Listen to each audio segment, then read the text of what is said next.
আমি তো ছেলের অবস্থায় আছেন, আমি তো ছেলের অবস্থায় আছেন, মুখের থেকে ফেলান ওগুলো আমাদের ছেলে আপনি কি অবস্থায় আছেন দেখেন তো, কোনো কথা বলতে পারছেন না, মুখে তৃণমূলের কাউন্সিলর এটা।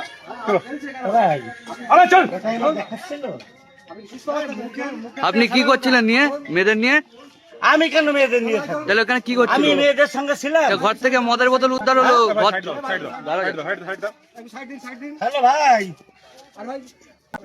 আরে আসো আসো। বাড়ি নেই তো। চলো আমাকে পুলিশ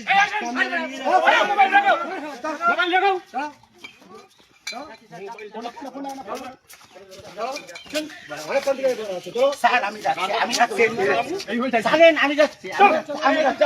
তোকে নিয়ে গেলে কি হবে? এরকম হচ্ছে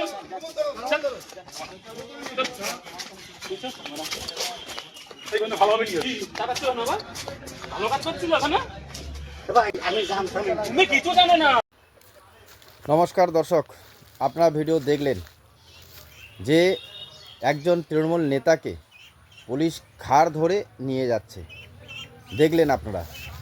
তো ইনি হচ্ছেন উত্তর 24 পরগনা জেলার বনগাঁ পৌরসভার 22 নম্বর ওয়ার্ডের তৃণমূল কাউন্সিলর সুকুমার রায়।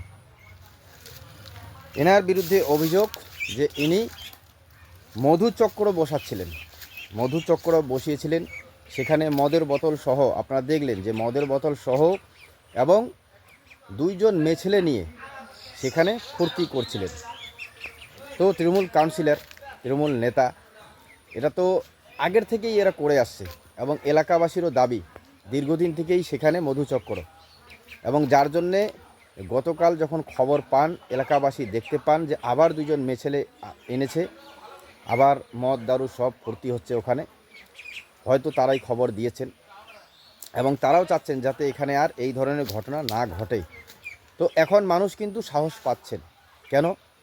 কারণ রাজ্য প্রশাসন, রাজ্যের যে নতুন মুখ্যমন্ত্রী খুব কড়া হাতে ব্যবস্থা নিচ্ছেন, কোথাও যাতে কোনো অপ্রীতিকর ঘটনা, কোথাও যাতে কোনো এই সন্ত্রাসমূলক ঘটনা না ঘটে বা এই ধরনের ঘটনা না ঘটে।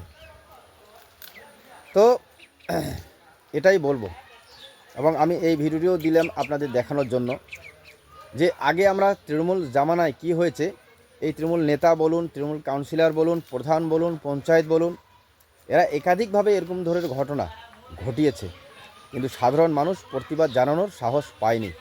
কেন? কারণ সব কিছু ওদের হাতে ছিল এবং ওরা এইভাবেই সাম্রাজ্য কায়েম করেছিল, চালিয়ে গিয়েছিল। থানায় গেলেও হয়তো এদের বিরুদ্ধে কমপ্লেন নিত না, কিন্তু এখন আর সেই সময় নেই, যার জন্যে সাধারণ মানুষও কিন্তু জেগে উঠেছেন এবং সাধারণ মানুষের জন্যেই হয়তো আজকে এই তৎপরতা। কারণ এরা সমাজকে কলুষিত করছেন, সমাজকে দূষিত করে ফেলেছেন। সেই সমাজকে একদম পরিপূর্ণ পরিষ্কার করতে গেলে, সুস্থ রাখতে গেলে এদের মতো যারা আছেন তাদেরকে এইভাবেই টেনে হেঁচড়ে নিয়ে যেতে হবে।